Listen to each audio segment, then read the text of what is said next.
आज मांग संख्या 42 जल संसाधन एवं इंदिरा गांधी नहर परियोजना तथा मांग संख्या 45 वन एवं पर्यावरण पर सदन में चर्चा हो रही है और आपने मुझे बोलने का समय दिया, बहुत बहुत धन्यवाद।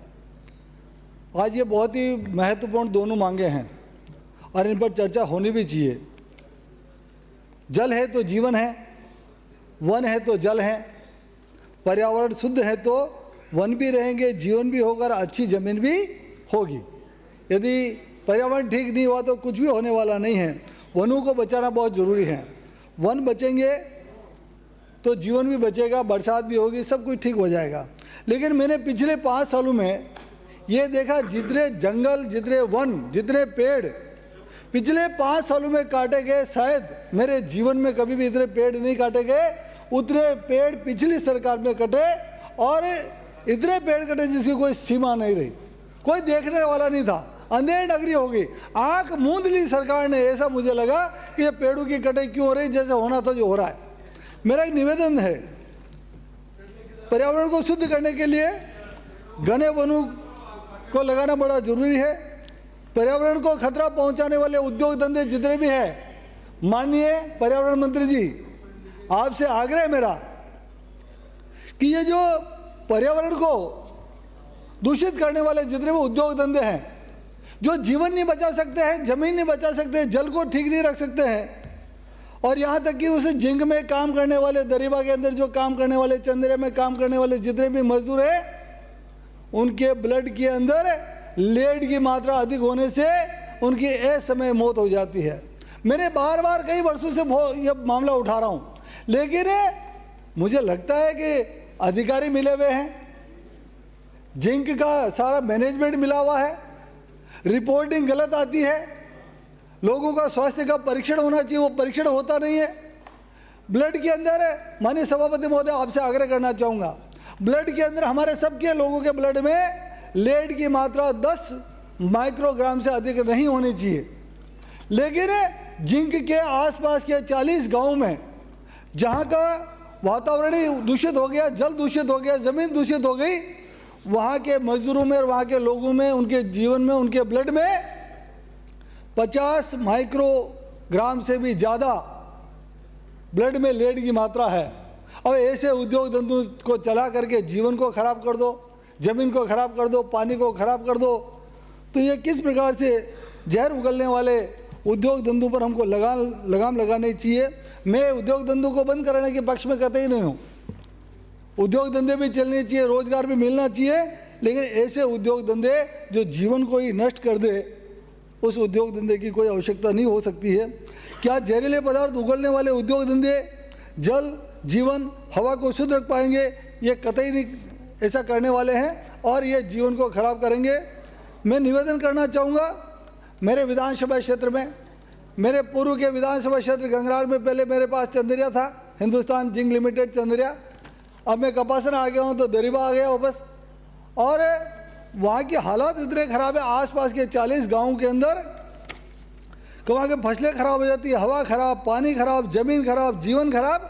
ये खराब ही खराब करने का काम हिंदुस्तान जिंक में होने वाला है। और ब्लड की मात्रा अधिक होने से गंभीर बीमारियों से लोग ग्रसित हो गए। हाल ही में भी 2 दिन पहले, परसों के दिन की घटना है, भगतपुरा गांव का एक कालूराम जाट, जिसको 6 महीने पहले हिंदुस्तान जिंक ने कंपल्सरी रिटायरमेंट दे करके उसको कहा तुम घर जाओ, क्योंकि उसके गुर्दे की बीमारी हो गई, वो काम नहीं कर सकता था और उसके ब्लड के अंदर लेड की मात्रा ज़्यादा हो गई, तो उन्होंने कंपल्सरी रिटायरमेंट दे करके उसको घर भेज दिया और अब अभी 2 दिन पहले ही उसकी मौत हो गई। मैं निवेदन करना चाहूँगा, हिंदुस्तान जिंक के द्वारा जो अपशिष्ट पदार्थ निकल रहे हैं मिट्टी के, वहाँ आप जाकर के देखोगे, यानी इस विधानसभा से भी बड़े बड़े पहाड़, मिट्टी के पहाड़ लगे। मैंने कहा ये एक अरावली की नई श्रृंखला बन गई है यहाँ पर। 50 की संख्या के अंदर माननीय पर्यावरण मंत्री जी आप जाकर के देखें वहाँ पर दरिबा में और चंद्रिया में कि किस प्रकार से पहाड़ बने हुए हैं। और जब बरसात होगी तो वहाँ बरसात के साथ वो पानी और वो मलबा बह करके सड़कों के ऊपर आएगा।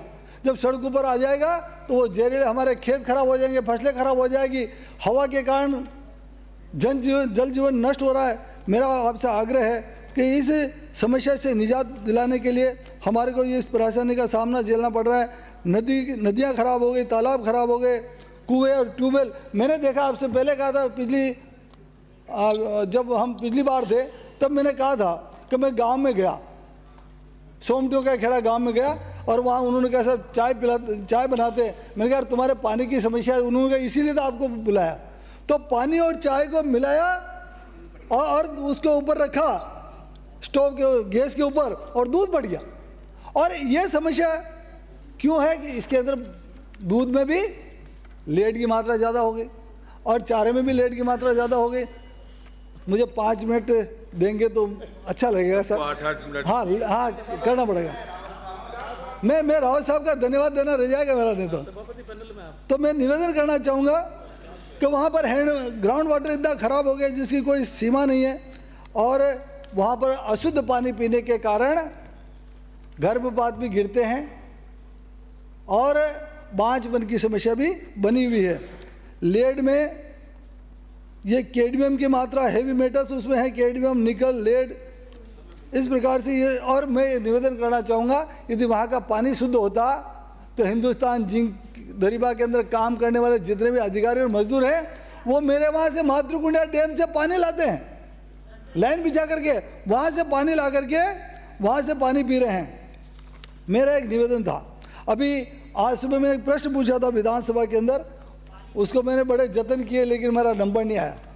अभी आपने मैं निवेदन करना चाहता हूँ पर्यावरण मंत्री जी, आप इस जिंक के जांच के लिए कोई ऐसी कमेटी बनाने का आश्वासन आपने देना था, लेकिन प्रश्न में आया है। मेरा एक आग्रह है, वहाँ के जनप्रतिनिधियों को साथ में रखाएं, वहाँ के विधायक, वहाँ के एमपी, वहाँ के चेयरमैन, वहाँ के प्रधान, उन सबको उस कमेटी के अंदर आप रखें, तब जाकर के लीपापोती नहीं होगी। और मैं निवेदन करना चाहता हूँ, बड़ी तकलीफ है मेरे मन में कहते हुए कि ये जितना भी पर्यावरण डिपार्टमेंट जितना भी है आपका, ये सारे अधिकारी मिले हुए हैं और ये अधिकारी नीचे के कर्मचारियों को कहते हैं, लैब वालों को, कि तुम जैसी हम रिपोर्ट चाहें वैसी रिपोर्ट तुम बना करके दोगे। मैं उनका नाम तो नहीं लेना चाहता उस अधिकारी का, जो मैनेजमेंट कमेटी के सेक्रेटरी है, क्या है मैं नहीं जानता। उन्होंने नीचे के कर्मचारियों को कहा कि जैसा हम चाहें वैसी रिपोर्ट दीजिए, क्योंकि उनका मैनेजमेंट हो रखा है, कनेक्शन है ऐसा। इस कनेक्शन के लिए मैं चाहूँगा कि ऐसी कमेटी बना करके आप दें। मैं धन्यवाद देना चाहूँगा, इरिगेशन के लिए 2 मिनट बोलूँगा। रावत साहब और हमारे मुख्यमंत्री जी को धन्यवाद दूंगा कि आपने जो भी मैंने मांगा वो सब आपने देने का काम किया। मैंने मेरे विधानसभा क्षेत्र के अंदर कहा था, भाई जब तक मेरे को ये मातृकुंडिया के अंदर पानी हमारे क्षेत्र को नहीं मिलेगा, तालाबों को नहीं मिलेगा, तब तक मैं सापा नहीं बांधूंगा। और वो मेरा जो सापा है प्रतिज्ञा का, वो जाशमा के दम्माना के अंदर मंदिर में पड़ा हुआ है। तो आपने मातृकुंडिया फीडर भी दे दी, दम्माना बोपासागर कपासन फीडर भी दे दी, और आपने और तो ये किया, और आपने ये काम किया, माही बेसिन जाखम नदी का बांध का अध्यक्ष महोदय, आपने ये फीडर का पानी जयसमंद बांध में लाकर, बड़गांव बांध में ला करके चित्तौड़, भीलवाड़ा और उदयपुर के कई तालाब और नदियों को जोड़ने का काम करेंगे। और उसमें आपने 7,100 करोड़ रुपए का प्रावधान रखा है, और इस साल डीपीआर बनाने के लिए 30 करोड़ रुपए की भी स्वीकृति दी। इसके लिए भी आपको बहुत बहुत धन्यवाद देना चाहूँगा। एक निवेदन और करना चाहूँगा मैं आपसे, मैंने जितने भी एनीकट और मांग रखे हैं, और हमारे एक लुहारिया फीडर पक्की करनी है जिसमें सांसद महोदय ने भी आपसे निवेदन किया था, वो भी आप दे देना। दूसरा एक निवेदन करना चाहूँगा, 2 मिनट में, एक कर्मचारियों के मामला है। यानी 1998 में 20 साल पहले जो हमारे अनुसूचित जाति के भाई, अनुसूचित जाति जनजाति के भाइयों की जो डीपीसी होनी थी, वित्त विभाग से स्वीकृति मिल गई, लेकिन उनको प्रमोशन पर रोक लगा रखी है। मेरा आपसे आग्रह, ये पत्र मैं आपको दे रहा हूँ, या टेबल कर दूँ या आपको दे दूँ, ये सारे के सारे पदों पर यदि आपने प्रमोशन दिया तो आपको हमेशा के लिए वो कर्मचारी याद रखेंगे, क्योंकि अनुसूचित जाति और जनजाति के लोगों को प्रमोशन को रोकने का काम आपके ये जो अधिकारी हैं, ये मिली भगत के कारण उनको प्रमोशन नहीं दे रहे हैं। इसलिए मैं आपसे प्रार्थना करता हूं कि ये काम आप कर दें। मैं अंत में एक ही निवेदन करूंगा, माननीय अध्यक्ष महोदय, आप पधार गए हैं, 1.5 मिनट ज्यादा हो गया। आपकी तरफ से 5 मिनट मिलने चाहिए मेरे को। 54 तक था आपका। नहीं, आपकी तरफ से 5 मिनट मिलने चाहिए मेरे को। मैं एक निवेदन करना चाह रहा हूं कि जिस प्रकार से टेबल कर दो जो बचा है। पानी के अंदर जो आपने काम किया है और हमारे मुख्यमंत्री जी ने काम किया है, इसके लिए आप बहुत ही बधाई के पात्र हैं। और मैं जल्दी से जल्दी चाहूँगा कि ये सारी की सारी योजनाएं स्वीकृत, इनके टेंडर लग करके धरती पर उतर जाए। और जो मेरी मांगे हैं वो मैं आपको दे रहा हूँ, टेबल कर देता हूँ। आपने समय दिया इसके लिए बहुत बहुत धन्यवाद। जय हिंद।